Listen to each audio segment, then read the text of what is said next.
Vous pensez pas que ces populations qui ont été parquées dans des bidonvilles, traitées comme des chiens, avec c'était quoi, en 58, il n'y avait pas des bidonvilles à côté de Paris? Euh, Ils vivaient où en Algérie? Pardonnez-moi, Ça, c'est fatal. pourquoi ils sont venus en France? Pourquoi ils sont venus en France? Oui, pour gagner plus. Donc on les a traités comme des chiens, en leur donnant plus d'argent que chez eux. C'est ça que vous appelez traiter comme des chiens. On leur a donné du boulot. Ensuite, on a fait venir leurs femmes, leurs enfants.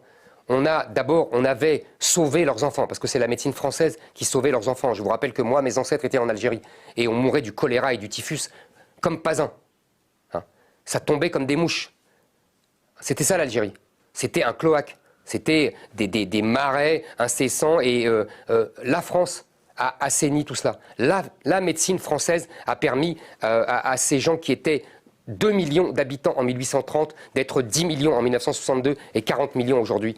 C'est ça, les appeler comme des chiens.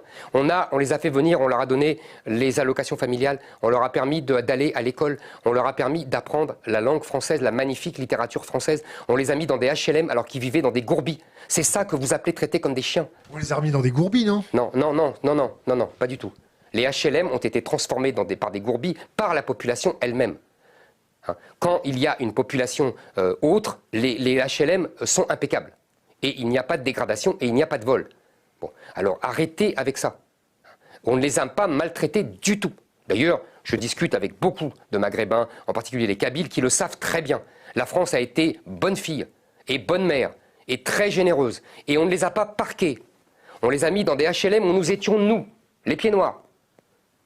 Simplement, ce sont eux qui ont chassé les autres.